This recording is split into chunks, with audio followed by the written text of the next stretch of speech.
Yep, y'all know what it is. Y'all know what it is. If you know what it is, go ahead and hit that subscribe button if you're new to the channel. Even if you're new to the channel, you can still do something for me. Head over to Six Man K Style. We got us a five, okay? Five subscriber goal. Every time I go live, I'm trying to get at least five subscribers to obviously subscribe to his channel. But don't worry, I'm gonna get to the main event, but I got to gotta. Here I go tripping over my damn words again. But I gotta get something off my chest real quick. And I got a huge problem, as you guys can see by the image right before you guys. We get like to get into some talk besides the Atlanta Falcons. This is some sports fans, all right? All sports fans. And I got a big problem with what has been going on lately. Lately, yeah. I have a big problem for what's been going on lately. Have I told you I love you? See, I can sing, y'all. Uh, man, I can sing too. Uh, but I got a big problem with what the commissioner has said. I told you guys it's not, and I know a couple fanboys are gonna be in their feelings. So, but I can give two shit. They can suck a left and right nut too. Um, but the truth is the truth, and we're seeing the truth. I've never seen the commissioner coming out go out of his way to make sure that he bashes a guy for looking out for themselves. Okay, just for looking out for themselves. I just got to give and it's, I'm not. I respect Kevin Durant's game. Um, so this isn't a matter of whether or not I like him or not. Like that has nothing to do with this situation, and it has nothing to do with whether or not I like or dislike LeBron James.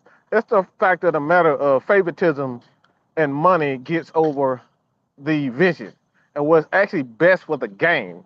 And this is why I got to call out this bullshit is because this is the same bullshit that we see with the Atlanta Falcons surrounding Georgia sports. Georgia, the Bulldogs are the world champions and nobody gives a fuck. The Braves are world champions and nobody gives a fuck. Right? Nobody praises the Atlanta Braves for being the world champions. Even though we're still the world champions, yeah, nobody gives a fuck about whether or not the Georgia Bulldogs and the Atlanta Braves are world champions. All right?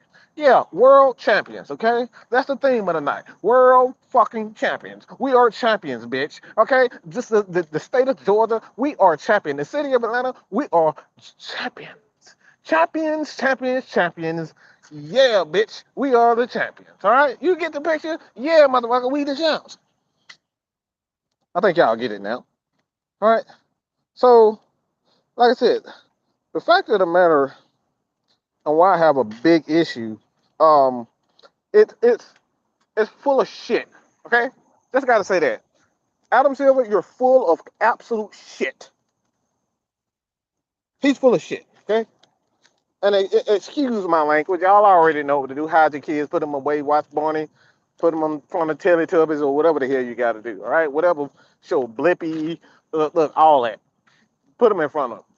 Cause this ain't the show for it right now. We got a family show tonight with Jew Talk Sports or What's the Word, Dirty Bird. He's gonna take some fan Q&A. He got a hot topic for you guys. So, but again, this is not about that. This is about these fucking hypocrites called the NFL owners and commissioners. And the commissioner full of shit. Just gonna say that he's full of complete shit. Why the hell? All right, let me read this tweet. Adam Silver on Kevin Durant's trade request. Okay, yeah, you heard me right. Adam Silver on Kevin Durant's trade request. We don't like to see players requesting trades.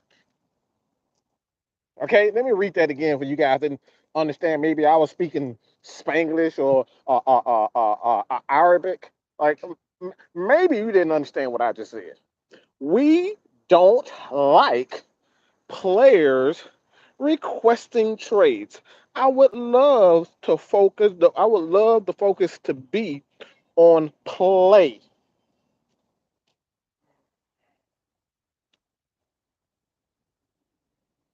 Silver confirmed the league will look into remedies regarding players requesting trades early into their contracts.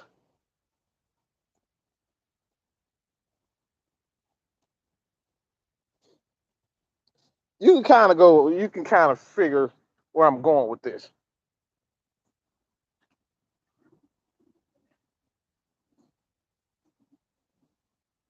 You can kind of figure out where I'm going with this. And like I said, this topic won't be too long. Like I said, I got uh, some issues to handle with this Atlanta Falcons stuff. Me and K Style did some research last night. And I want to kind of give you guys an idea with that. But the reason why I have an issue with the commissioner coming out and putting his dick in front of a hole that ain't got nothing to do with him. Um, this ain't got shit to do with him, right? It's a fucking hypocrite. Adam Silver is a fucking hypocrite. Why? Because I say this all the time. LeBron James can do whatever the fuck he feel like, when he feel like it, how he feels like it. He can go out and put a post and say something at the All-Star game. Say, I want to go play with Steph Curry. I wouldn't mind playing with Steph Curry. He can do this type of stuff, and it's seriously tampering. Okay? Just make no mistake about it. It's tampering.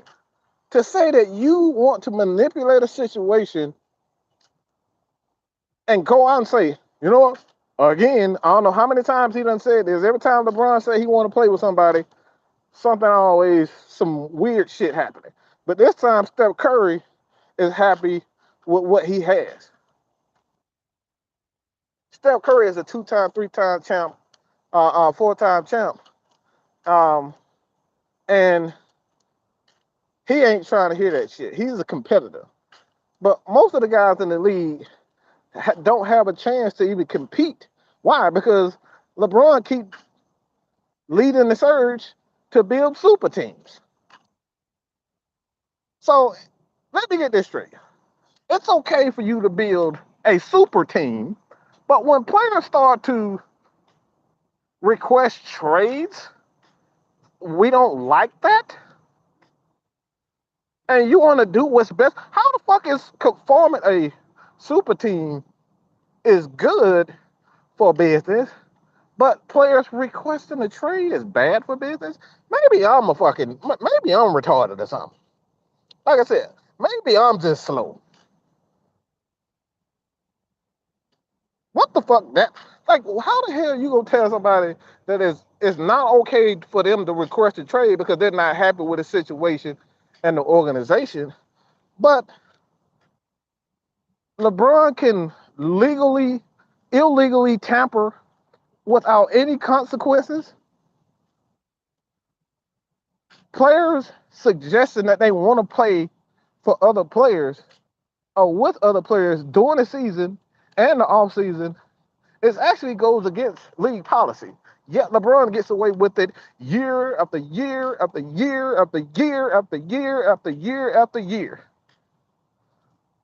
And he signs these 2-year contracts, 3-year contracts, where it has an option so he can opt out after those 2 years up. But we want Kevin Durant to stay in a terrible spot in New York, Brooklyn, because he's not happy with the organization. It's terrible for him to sign a contract and the organization is a complete shithouse. Whether or not he signed the contract or not, it's still his right to terminate the contract if need be. If he feels like that situation, the organization didn't live up to what they promised him and what they were going to do, why shouldn't Kevin Durant or any other player decide, look, I know I signed this contract, but you guys have been absolute horseshit. Now let's keep that real. You want to reward organizations with the with players, um, with good players, but the organization don't have to put up everything they possibly need to be contenders. Okay, you want to reward markets with great players like Kevin Durant, where these guys can again, where these guys can sit up here and um, make money off of his name and his likeness. And New York, and let's make this 100% clear. The reason why Adam Silver wants Kevin Durant to stay in New York has nothing to do with the fact that he wants what's best for the league. Okay? It's not simply that he wants what's best for the league. You got to understand that New York is a big, huge market.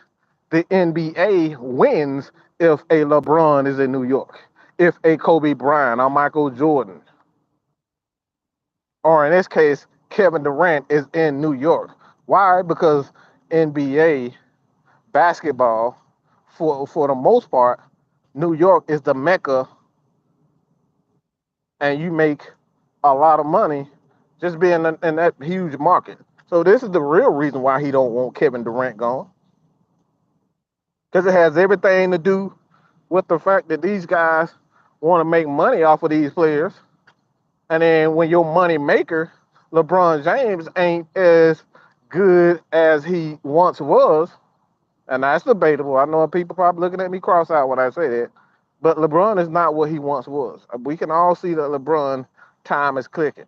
Still a wonderful player, still a great player, but his time is clicking. It's the same thing we talk about with Matt Ryan. Still a wonderful player, but his time is clicking. I think we all can see that. The load managing, the constant injuries, there's a change happening right now in the NBA. They need that new guy, whether it's going to be Luka, Trey Young, Ja Morant. There's going to be a new king on the hill real soon, and LeBron James is not going to be that guy. But to tell me that Kevin Durant doesn't, because he signed a contract, I mean, we gonna get into that shit, NBA, because you signed a contract, you're not you can't demand a trade. And what's good, Vlad? Come on, man. You can, like I said, you can stack up all these damn players, but somehow, some way, you can build super teams, and that's okay. That's not desirable for a lot of fans. Fans don't want to see fucking super teams. We want to see motherfuckers compete. We want to actually see players compete, going one on one, like we saw against Boston and the Warriors. That's what we want to see. We want to see compete.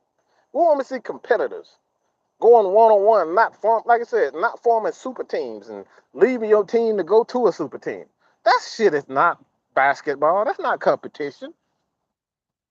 So it's like I said, it's okay for LeBron to sit up here and stack players and try to recruit players every chance that he gets. But soon as Kevin Durant or anybody else want decide that they want out, the commissioner want to come out and use his power and use his likeness to put shame on Kevin Durant. And like I said, Kevin Durant is not one of my favorite players. I think he's one of the most gifted players to ever play the game. And this dude is an absolute beast. But this has everything to do with the fact that they need a team and a guy in market in that New York market. That's just keep it 100% real. If Kevin Durant and Kyrie Irving stays in New York,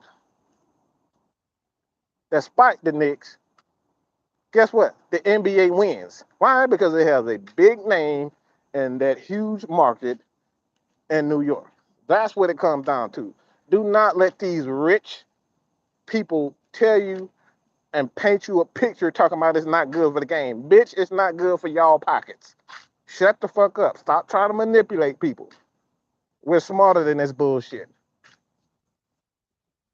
This has nothing to do with the fact that this is not good for the game. Kevin Durant requesting a fucking trade is bad for the game, but creating super teams is good for the game? How the fuck that happen? Make that make sense to me. Somebody explain to me. Maybe I'm missing something. One of you guys can kind of tell me what's wrong, because we're seeing it right now, even in Cleveland, Jules' favorite team. Colin Sexton don't want out. Colin Sexton want out of Cleveland. He doesn't want to play. This is what we're talking about. Nobody's talking about the fact that Colin Sexton wants to leave Cleveland. Why? Nobody gives a shit.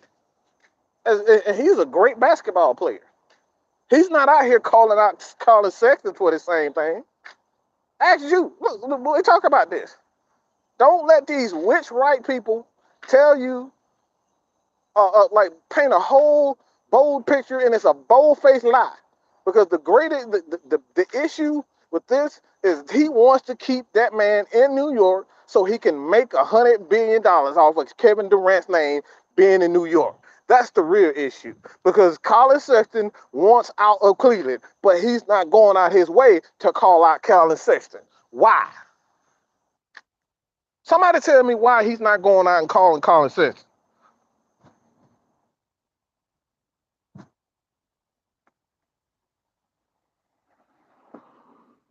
Like I said, I just want somebody to tell me why is he calling out Kevin Durant, but he's not calling out Colin Sexton. Colin Sexton do not want to be in Cleveland anymore. Look at the rumor mill. It's all over the place. He doesn't want to be there. He's not calling out Colin Sexton for this.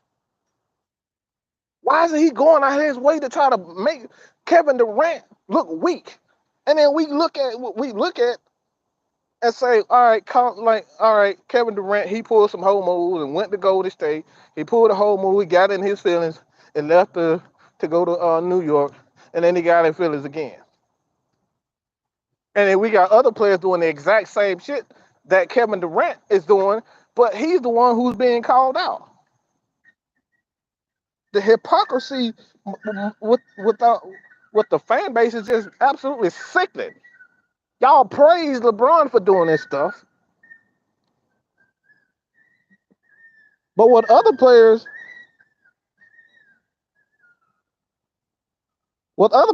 y'all sit up here and try to bash the hell out of LeBron. I mean, bash the hell out of Kevin Durant. He's doing the same thing that everybody else doing, but everybody else ain't getting called out. It's Kevin Durant, and then we wonder why he and his feelings all on Twitter. Bitch, y'all making him the poster boy of weak shit, and it's a bunch of weak ass people in the NBA. You can't make one guy the poster of a weak fucking movement when everybody fucking weak.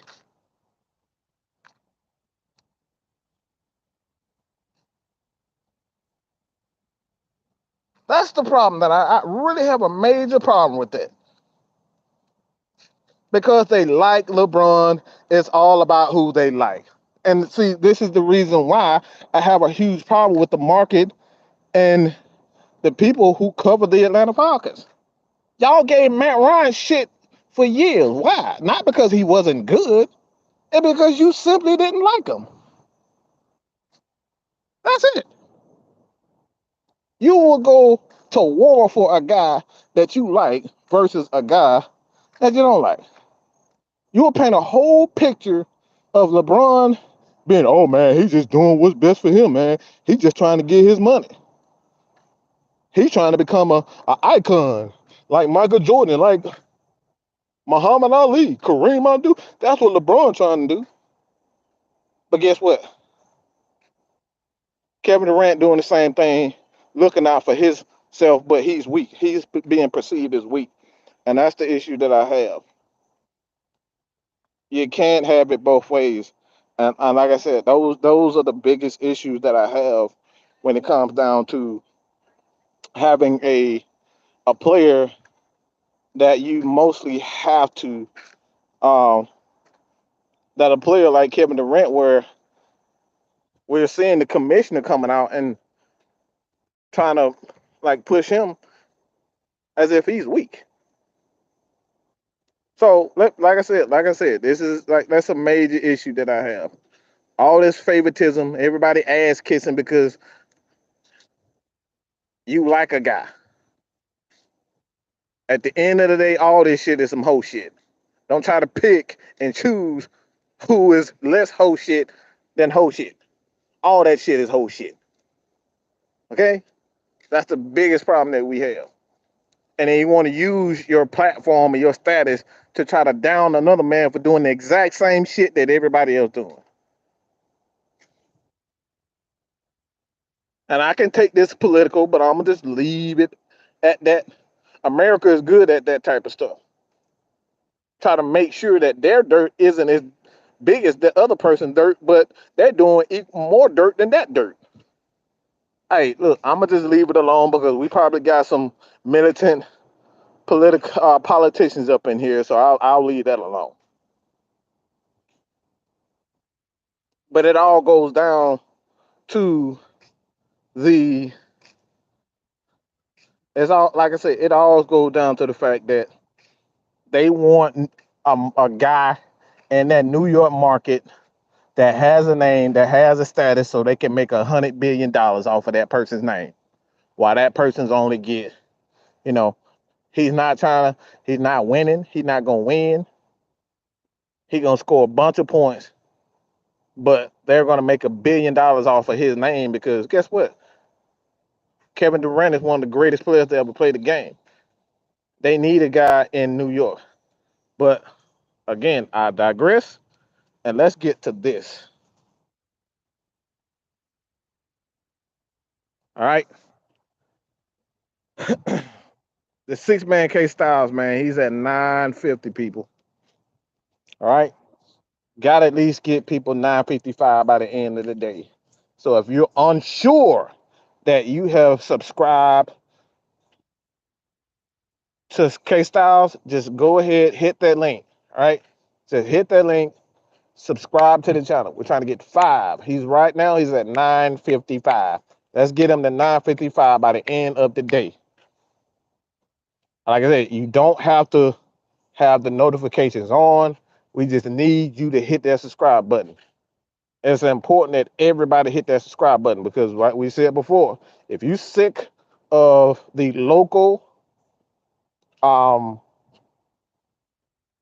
creator and you sick of the local journalists and the coverage that surrounds the Atlanta Falcons, this is why you need to hit that subscribe button over here because we're not going to beat those guys when we don't have those numbers. And you guys give us the views, we get way, yeah, we get the views, but we need you guys to hit that subscribe button. Follow us on Instagram, follow us on Twitter, support us. We need to be getting at 10K. Why? So we can be in there with the big boys, sit down at the table at the big boys. And once we get at that table, oh, you know, man, Mike, AFN, K Styles, Miss Maggie, we gonna show why. LT, Devontae. Oh, we can sit at that table and we can go with the best of them.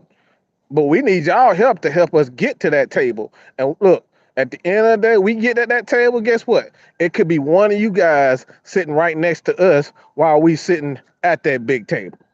But it's important that you guys hit that subscribe button. If you don't hit that subscribe button, you're not really helping Atlanta Falcons Nation. You're not really helping Mad Mike Sports' 6 man K Styles. We appreciate the views, but that subscribe.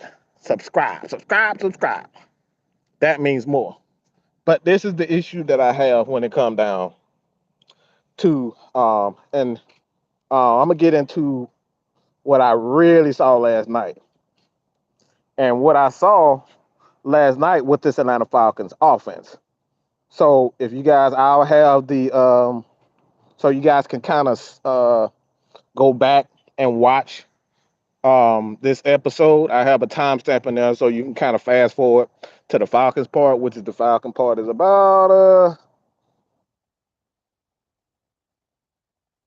24 minutes in. All right, so 24-minute mark.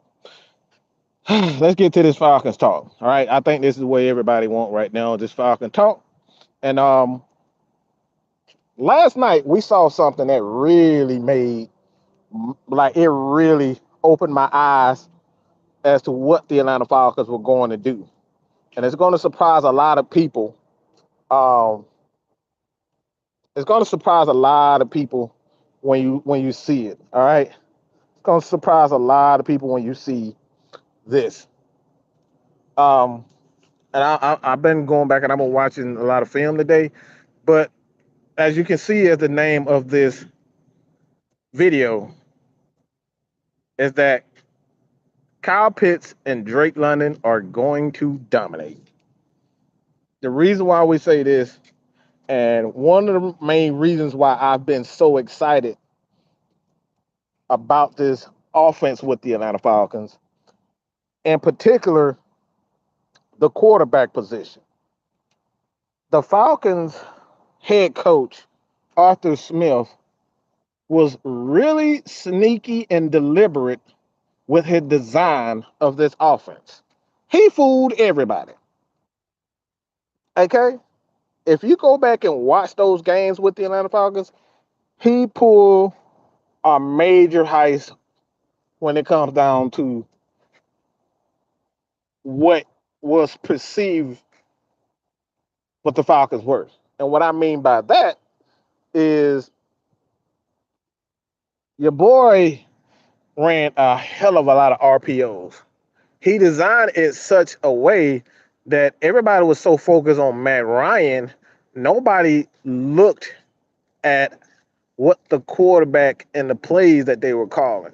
And for instance, when you go back to the Saints game, even the Washington game, the Falcons used a hell of a lot of RPO. They ran a lot of RPO stuff. And what they did was open up the passing lanes over the middle. And the issue with the Falcons last year, they didn't have the receivers to get open. And they used their size. Falcons didn't have size. Well, they lacked size in this offense. So when you run that RPO, if you got bigger receivers, guess what? Those guys can't sit on those routes. Those guys can't. A lot of those DBs, they're not going to be physically able to handle a Kyle Pitts. So what we saw last night was a lot of RPO stuff, and it really surprised me that one thing that stood out to me, and I said this on the show, Arthur Smith, excuse me, Arthur Smith has a secret weapon ready to be unleashed that no one is focusing on. Everybody is so focused on the fact that Matt Ryan was getting old. Matt Ryan was getting hit in the offensive line. They never focused on the fact that the Falcons will run a ton of RPO and they were using their athletes to create lanes. And primarily that athlete was Cordero Patterson. Now, Cordero Patterson at the moment is he signed a 2-year contract, and he was the center of this offense. Everything went through Cordero Patterson. The Falcons had nothing on offense outside of Cordero Patterson and excuse me, sorry. But they had nothing outside of Cordero Patterson and Kyle Pitts. So when you go back and you look at the film on these guys, what me and K Styles found was that the wide receivers never really got open. One thing that Arthur Smith did was use a lot of bunch formations. He used a ton of bunch formations to create those mismatches, and he used Kyle Pitts in the slot to get open, to get the other guys open. Why is this significant? Because you have a guy like Drake London. So no longer do you have to focus on, all right, Kyle Pitts is going to be lined up in the slot. If Kyle Pitts is going to be lined up in the slot and create those mismatches and take those safeties away, guess what? Now you got a Drake London one-on-one with a smaller wide receiver. And we know what he's done in his college career as far as his yards at the catch. Also, it's significant because of a guy that we saw with um, the Raiders last year and Brian Edwards. These guys are excellent at running after the catch. Arthur Smith ran a ton of bunch formations, and he what he wanted to do is create an opportunity for his wide receivers to be runners, runners after the catch. This is why the transition for Deebo Samuel with the 49ers was so easy, because they essentially used Deebo Samuel as not only a running back in the backfield, but they used Deebo Samuel as a wide receiver and all sorts. So now the Atlanta Falcons have not only Drake London, but they have Brian Edwards, who can get some run after catch yards. Kyle Pitts, obviously, he has good run after the catch. And Drake London, good run after the catch. Then you got Tyler Algier, another guy. If you look at his tape, he was great at yards after contact. Another guy that was good was physicality. So what this means, the Falcons no longer have to focus on one guy. So if you have a guy like a Cordero Patterson who has that ability to take it to the house at any given moment, what's the point? Teams can't focus just on one guy. All right? They can't focus on one guy. Gear 5 Corey was good. Tony Wright, Anthony White was good. So it's not so much when you look at this Falcons offense, it has nothing. The Falcons could care less about speed. All right. And I want to debunk um, another idea when it comes down to the Atlanta Falcons and deep shots. Well, that's not true at all. Falcons had a number of deep shots last year. The issue with the Falcons is when you don't have a running game and you're not scoring a ton of points, nobody notices the fact that the Falcons are throwing deep shots. They had more deep shots and big plays down the field than a lot of people realize. The issue is that one thing and one thing only: spacing.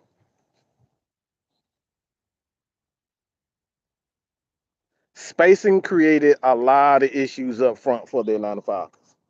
And I hinted on this at this earlier last night on Six Man K Style, Six Man Combo.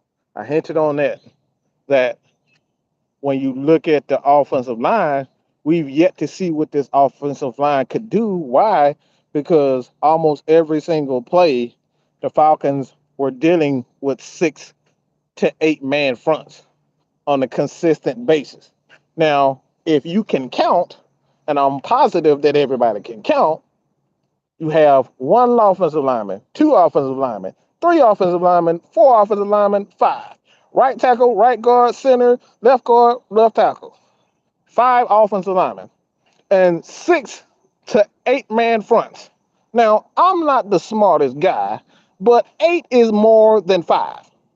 You got 3 extra guys coming at your quarterback and a running back, sometimes a tight end, but you're still outmatched if you have a tight end and you have a running back there. That's still one extra guy. Teams consistently blitz the Atlanta Falcons because they know one thing, that the Falcons wide receivers could not get open. So it made guys like and what we saw with Jalen Mayfield. This is another. So I want you guys to go back and listen to this when I tell you this. Go back and watch. When you look at Jalen Mayfield actually played pretty well. The issue with Mayfield is that it's experience and technique. That's what got him messed up. More so experience than technique. More so experience than technique. because in college you don't necessarily constantly see 8 to 9 man fronts, especially when you're playing at a Michigan. You're not seeing that because you got the necessary talent around you to see different to get more one-on-one opportunities. He played at a prestigious college, so he didn't see a lot of 8 man fronts. So when we talk about this offensive line, what we saw, myself and K Style saw, and like I said, you guys can go back and watch it for yourself. This is giving you some homework. Go watch um, the first 5 games and the last 5 games of the Atlanta Falcons season. You can see where not Caleb McGarry, but Jalen Mayfield, a lot of times when he got in trouble, it's because he was reaching. He was playing left guard as though he was a left tackle. And if you know anything about being a left tackle, you can't let the offensive guy get into your body. Once the guy get into your body, then you're gone. So what he's doing at left guard, he's attacking the offensive lineman rather than letting the guy coming at him and being patient in his technique. The guy is lunging forward, and when he lunged forward, all the defensive tackle had to do is a swim move and go right past him. We saw that several times with Caleb McGarry. He got caught reaching at left guard. At guard, you want to kind of be more patient, use your strength, use your footwork, and that's something that he did. He got caught reaching a lot, and that's why you saw a lot of times where he was um, chasing from behind, because what he did, he reached forward and all the defensive tackle had to do was a swim move, that Grady Jerry swim move, and get right past him, because Jalen Mayfield was reaching. He's reaching like he's playing left tackle, right tackle, and that was the issue that we saw.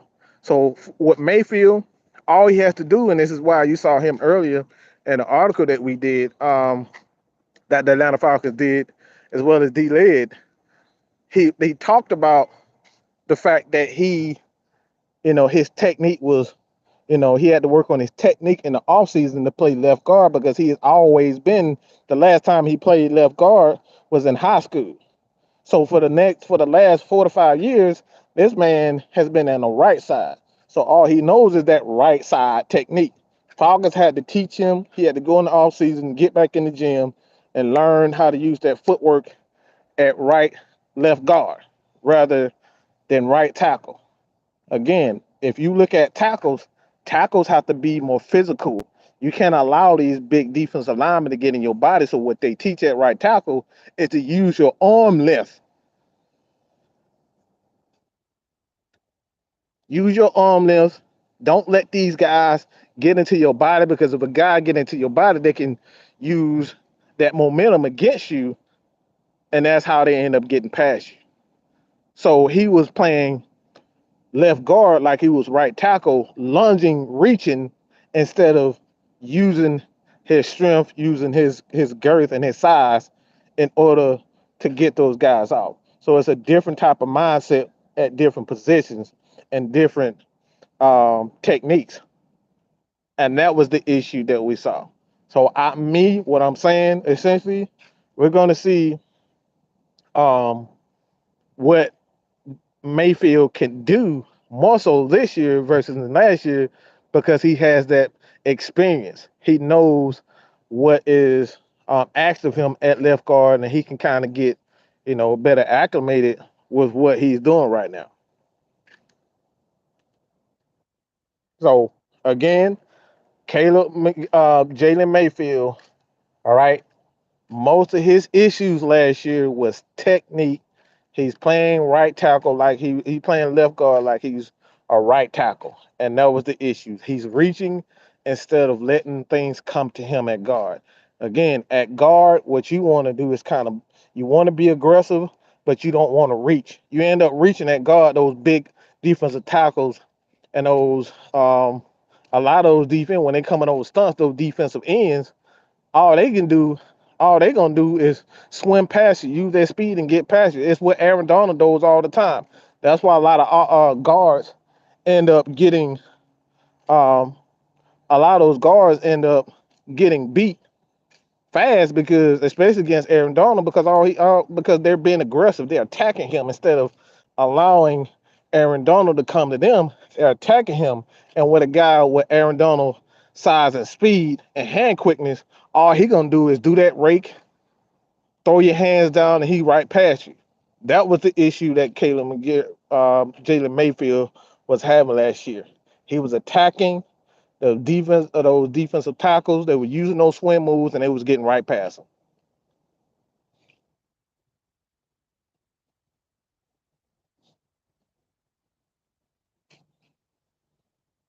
Yeah, Jack Savage. It's crazy that no one cares that he went from right tackle to left guard, and because people just don't know football. It's not so much that people don't care. People just don't fucking know. Why? Because they don't take the time out to sit in spaces where we hold and we teach people these types of things. Oh, we teach these teams every almost every Sunday, every Saturday. We teach the basics. We call them the small, intricate details of football. This is what we teach here, Atlanta Falcons Nation, Matt Mike Sports, the Unholy Alliance. We teach the small, intricate details. This is what Chauncey teaches his baseball guys, the small details and hard work. So a lot of these guys just don't know better because they've been trained to look at ESPN. Got to stop watching ESPN. They getting to the point where they're not even hiring football guys anymore. They just let Randy Moss go. He's a football guy. Why would you let a football guy go and bring in a guy that's fantasy football? The fuck? I like come on, people. We gotta see this shit for ourselves. You gonna let a football go and then bring in a Matthew Berry who's a fucking fantasy football expert? And we taking ESPN as gospel? The fuck?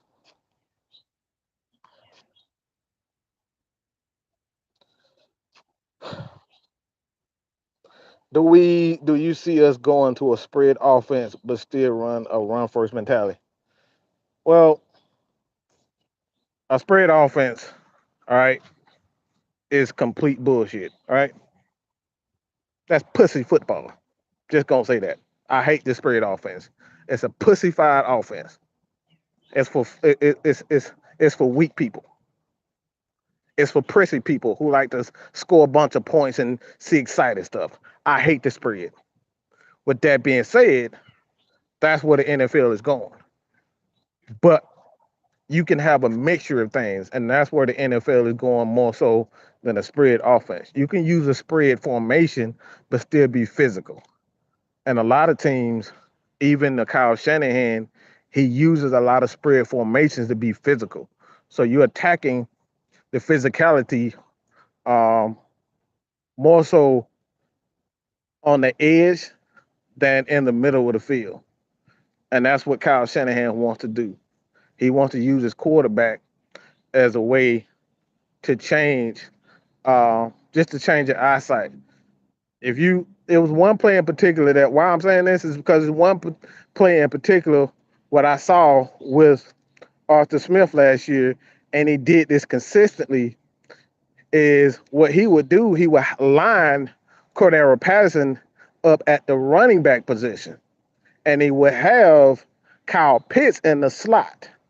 So what that did was people knew for a fact that, all right, Matt Ryan is at the quarterback position. Kyle Pitts is in the slot. We got to double him. And what that did for Cordero Patterson, all he had to do was make that one guy miss.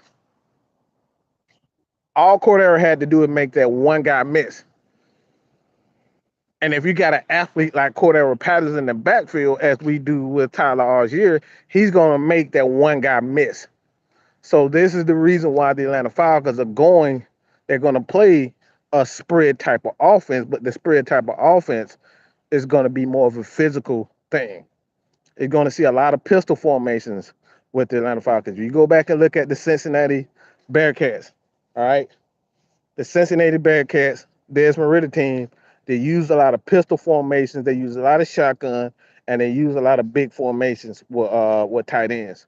So you're going to see that spread offense, but the spread offense is more of a modern attack than it was back in the day when you had Danny Wolfle and the Florida Gators, um, Steve Spurrier, Gamecocks.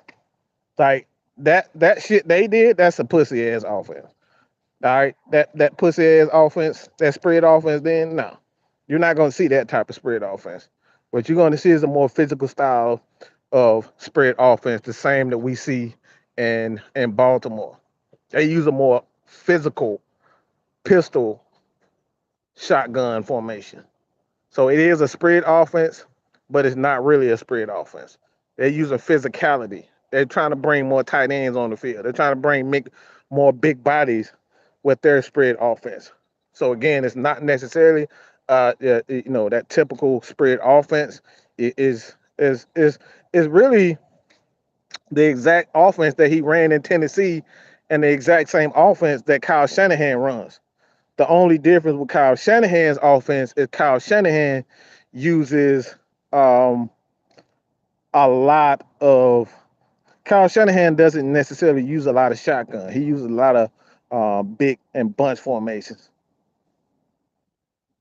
He doesn't like to pass the ball a lot. So he doesn't necessarily use a shotgun. Now he used the shotgun a lot more because he was with the Atlanta Falcons and he had Matt Ryan at the helm and he was forced to kind of use the shotgun a lot more. Why? Because you got a quarterback that can sit back and make those necessary reads and make that decision, the right decision. So that's why he started using the shotgun a lot more than what he has been in the past. So again, it's going to be this spread offense, but it's going to go back, and I'm giving you guys some homework. Go back and watch the Cincinnati Bearcats offense. It's almost the exact replica of what the Falcons are going to be doing. And this is the reason why he went out and got Desmond Ritter, because Desmond Ritter is a guy that he runs that RPO spread physical style. And that's why when you see the reports that, oh, Desmond Ritter picking up the offense a lot faster. Why? Because they ran almost the exact same offense at Cincinnati. Almost the exact same offense. And that's something even with that's the reason why he brought Mariota back also, is because he ran the exact same offense. So what you're going to see with the Atlanta Falcons, you're going to see a little bit more exciting offense because you're going to use your athletes the proper way, and these guys are going to be able to make big plays with their leg and run after the catch. But you're not going to see a lot of deep throws the way you typically would see it with four guys wide spread wide open, and we're going to throw the ball deep for 40 yards. You're not going to see that. A lot of our deep shots are going to come out play action. The Falcons, a lot of our plays are going to come out play action and misdirection. You're going to see a lot of crossing routes, drag routes in this offense. Where we have, all right, you see Kyle Pitts going on a drag route. If you go back and watch that Buffalo game, that's the perfect example of what the Falcons are going to do and going to do more of from our receivers. A lot of our receivers going to be running a lot of crossing routes, a lot of drag routes, a lot of slant and curl routes. That's what we're going to see. And in this offense, you got to have the ability to run after the catch. You have to.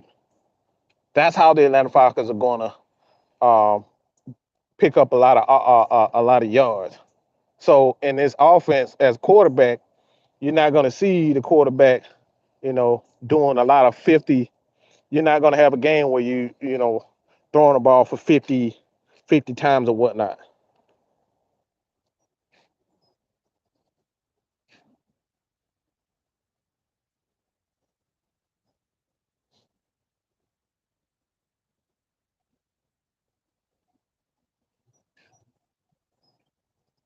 Anthony White, it is a spread. That's the thing. It's different types of spread offenses. It's the Dan Mullen.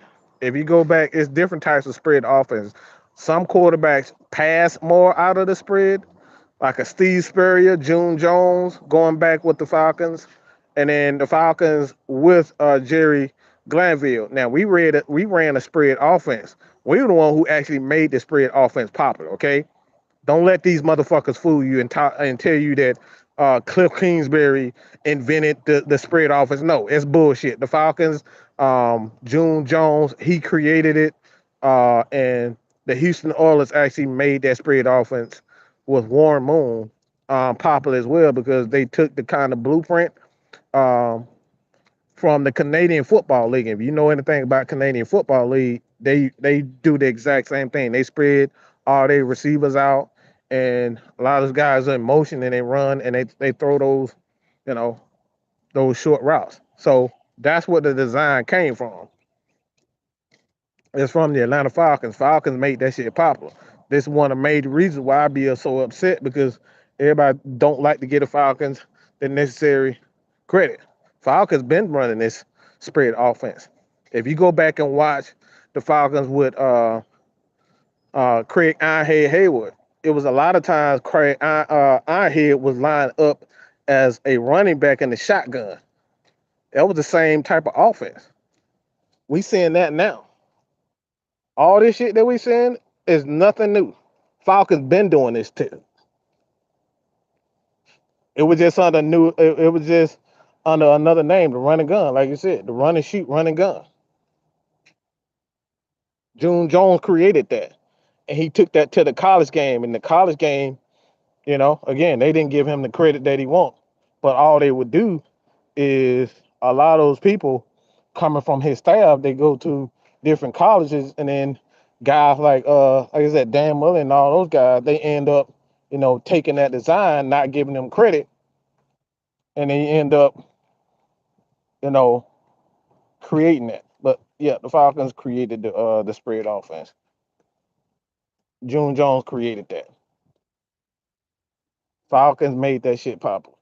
Got to make sure the people know the truth about that.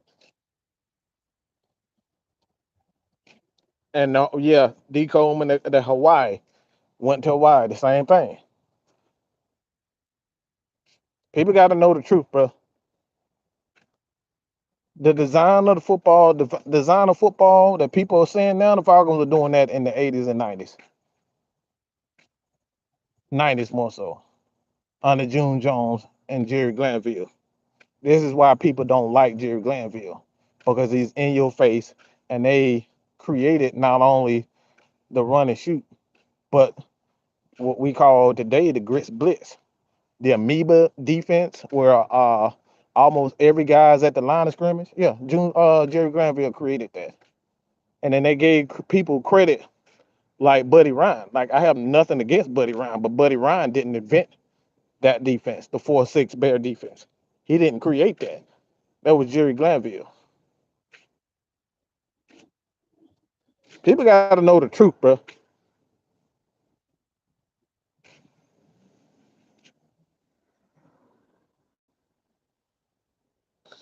See, the spread formation will be successful because you don't know the direction we will go.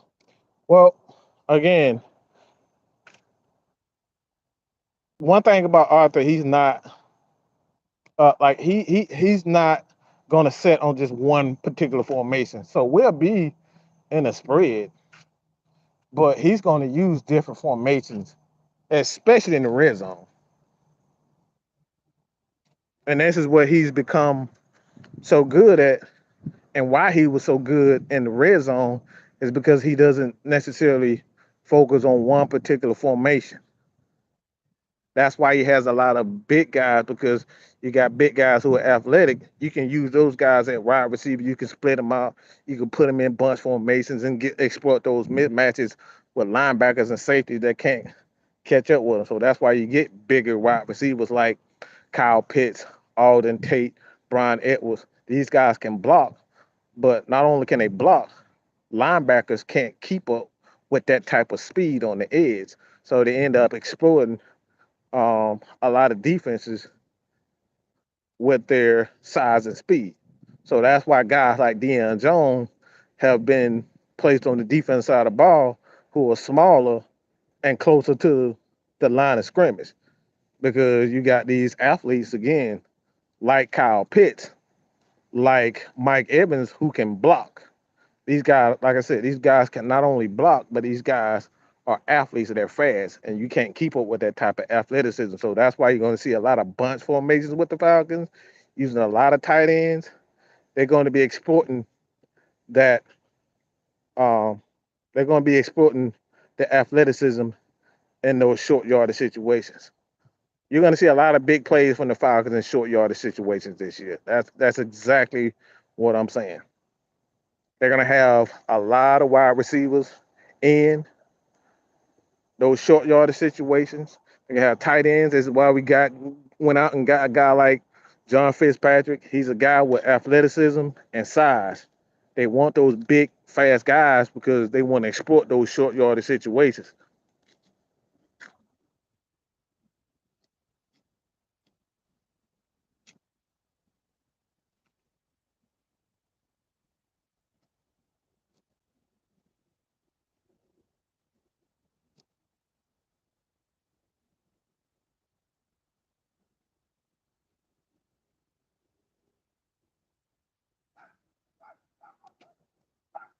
Hey, dog, you don't get away from me.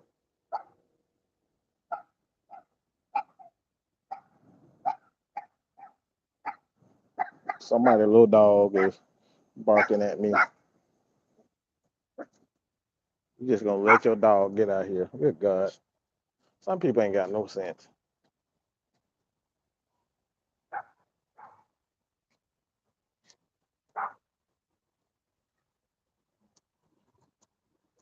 But yeah, that like I said, that's what the Falcons offense is gonna be, and this is why I'm perplexed as to why people got the Falcons winning 5 games. 5 games? No, we got a lot of athletes. We got a quarterback that can make things happen with his feet, so we don't have to rely on the passing game. And if we do, we got the necessary wide receivers now that can help us in the passing game.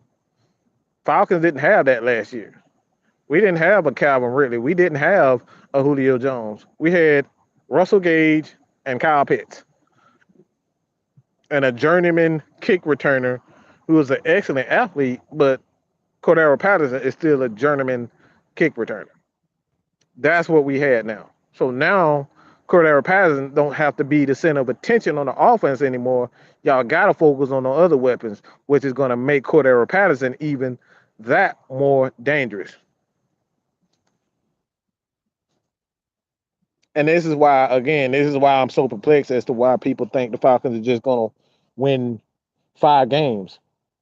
And like I said, I get it, but people are just so focused on, you know, the passing game, and they don't understand that the Falcons have multiple ways of attacking a defense now, rather than just, the aired out attack that Matt Ryan gave us.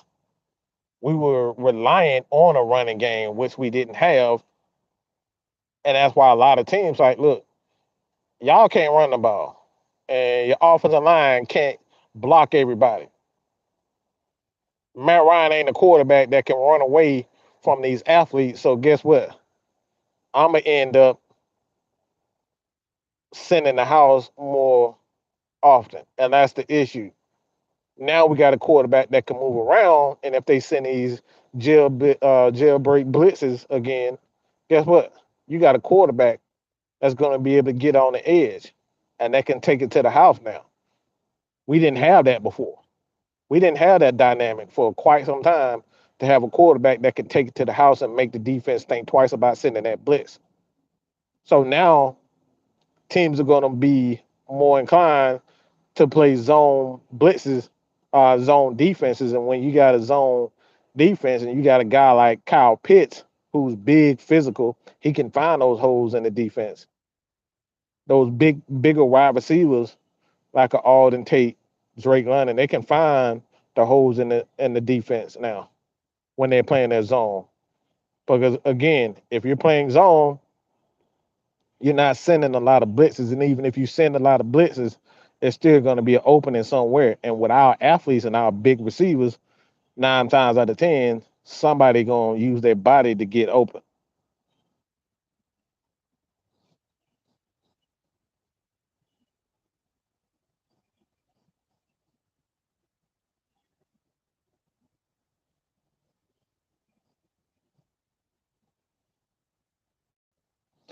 Millie Mills, suck it up, dude.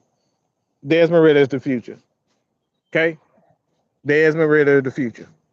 Like we gotta look. Let me just make this because I don't know how many times motherfuckers gonna keep forgetting. Okay, just because you weren't drafted in the first round does not mean you're not the future. Okay, let me say that again. Just because you weren't drafted in the first round doesn't mean that you're not the future. Tom Brady was drafted in the sixth fucking round, and he was their future.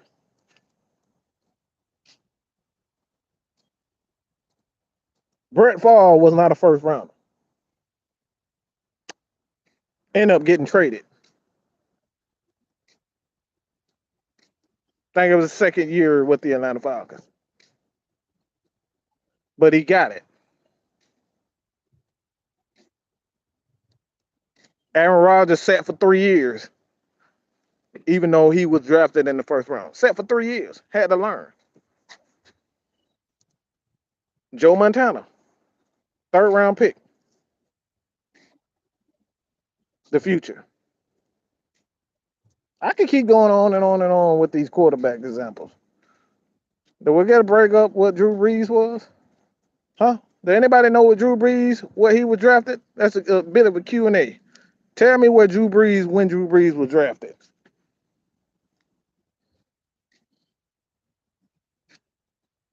Bro, he look, that's his job. All that work, he ain't got to work for shit. That's his job. The Falcons designed this offense for him.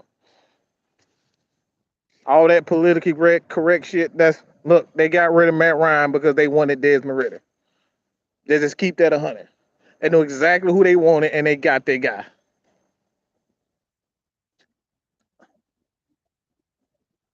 When we talk about quarterbacks, you make moves for a reason. They went out and got Mariota so they could make that transition for him a lot sooner, a lot better, a lot easier. But make no mistake about it, he don't have to work on it. That's his job. He's going to work on it because that's the type of player he is, but he doesn't have to work for it. He knows that his job. His job at this point is to prove that process. He need to make that process a lot faster. That's really it with Desmond. Now we could see him this year, especially Mariota. There's a good chance that Mariota can get hurt.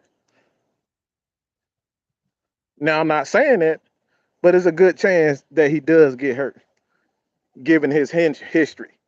And if he struggles, which I don't think Mariota will struggle, but even if he struggles, guess what? Desmond Ritter is in. So it ain't no he got to work for it. Oh, that's his job. The Falcons are going to need. They may need him at at some given at some point, and we got to realize this: not everybody is Matt Ryan, who's never going to miss a game. That shit don't happen. It didn't happen for Tom Brady. Tom Brady messed up his knee, and he was out for more. I think he was out for most of that season. Happened to Ben Roethlisberger. It happened to a lot of great quarterbacks. Drew Brees, Peyton Manning. Injuries happen at that position.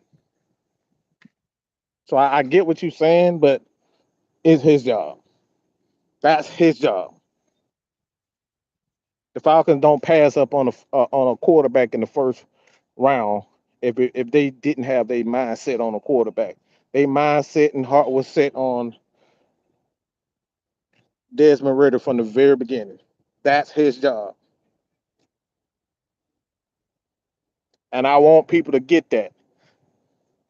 And I said, not just you, but I'm seeing a lot of people saying, oh, we win 5 games, we gonna draft this. No. If the Falcons wanted that quarterback, they could have had that year 1 at Arthur, year 2 at Arthur. They passed on it. They passed on both years in the first and second rounds as the quarterback. So that tells you that they're not focused on the quarterback position. Why? Because they know with their style of offense, all they need from a quarterback position is not to make mistakes. Run the offense, be a good leader, and not make mistakes.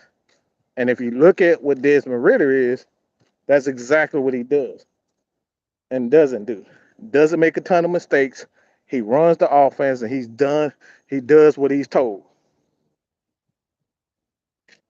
That's what Arthur is looking for. He's looking for a game manager that could potentially become bigger than what he is. Arthur Smith does not like mistakes, and Arthur Smith does not like quarterbacks that's going to throw the ball 50 times a game. That's not what he's looking for. He wants a balanced attack so he can play real tough, hard-nosed football. He don't care about getting the next Tom Brady who can throw the ball 50 and 500 yards and 15 touchdowns in a game. He don't give two shits about that. He want to play some grind out football. And that's why I need people to understand when it comes down to what the Falcons are looking for and the moves that they're making. You see that they want to go to a tough, grinded out type style of football, even with the signing of Eddie Goldman. Falcons not worried about pass rush like that anymore. They trying to stop the run, play some hard defense, run the clock, and play ball control so you can win games. They done with that prissy shit.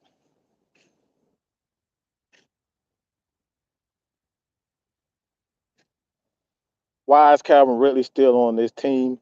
Will you please get rid of him? Well, you can't. Calvin Ridley, look, I'm gonna just say this: Calvin Ridley still Calvin Ridley. Okay. On top of that, he's suspended. Who the hell gonna trade for a suspended guy? Furthermore, he's still under contract. Now the Falcons don't have to worry about his contract until his suspension is up. That's when they can end up trading him. So there's no reason to even worry about what Calvin Ridley is because for one, he got to reinstate into the league because he got suspended. If I'm not mistaken, he has to reinstate because he's been suspended. As a matter of fact, I don't think that's true, but I'll look it up. But Calvin Ridley is on his team because he's Calvin Ridley, and two is more so he's suspended. Even if he wasn't Calvin Ridley, even if he wasn't suspended, he's still Calvin Ridley. And if I could just get him to realize that he'll never be another 100 million, chances are with him he'll never be another $100 million player again. Chances are. Not saying that it's not possible because he does have the necessary tools to be an elite wide receiver, but dude's gonna be damn near 30, and I'm not sure. I'm not sure. I think he can get it. I'm positive that a team will do it because if the Dolphins can go out and get Christian Kirk $84 million, I'm positive that Calvin Ridley can get that. But chances are that most teams are not going to want to deal with Calvin Ridley and giving that type of money. So essentially, what I'm saying, if Calvin Ridley, the market isn't there for him, and the Falcons can get away with keeping him for whatever reason, and Arthur feels as though that he can be some importance to this offense, especially when next year comes, 23 comes, guys are developed.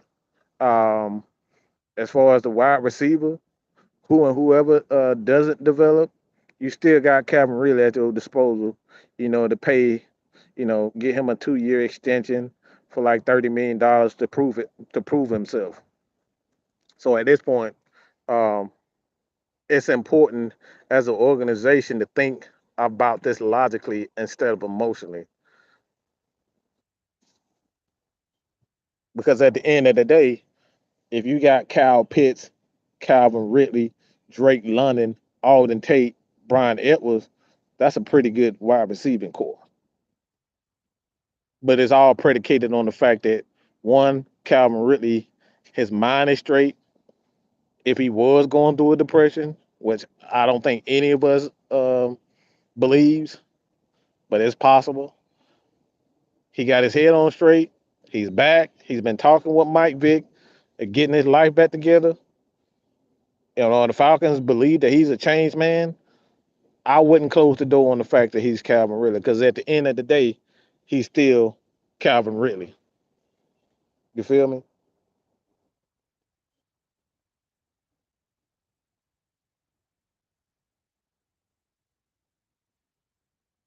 And the Rams don't have endless pockets. Trust me, that team is going to break up after this year. I don't know why people think the Rams got endless pockets because they signing people to these big old contracts. They literally got rid of at least 4 or 5 people from that same Super Bowl team. The difference is they brought in guys and signed them to these big contracts. They really just gave Aaron Donald a bag. He'd make it down there 20 million, and then you got um, Cooper Cup making the bag, and then you got if um, Matt Stafford decides he gonna keep playing, now you got to look at him possibly giving him another contract. So that they ain't got the bag, bro. That team is gonna be broken up real soon. They got their championship. They're trying to go back to back, and that's what it's about. But they don't have as much money people think, and plus the salary for Jalen Ramsey is gonna continue to go up. So when you got these guys who making 20, 15 million a year plus, the salary goes up the longer you keep. Depending on how you structure it, and most teams backload the contracts, the salary gonna go up. So the salary keep going up. If you don't draft well, most of those guys that you have on your team is gonna be gone, which they're gone. Odell, Robert Jones, Robert Jones, he's gone. The wide receiver Robert, he's gone. A lot of those guys are going on the defense side. Von Miller's no longer there. He signed like a $60 million deal with Buffalo. A lot of those guys are gone, so they don't have the bag. It just seems as though when we got those big massive contracts, but if you look at the way they structured, it's really not that much money.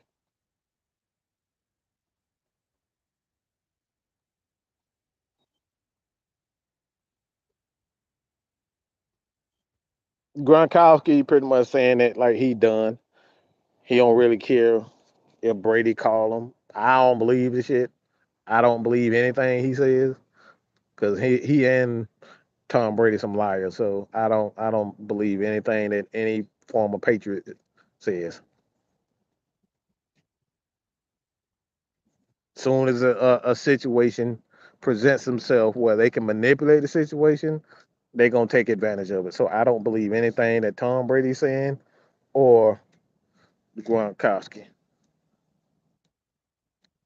So at the moment he's retired.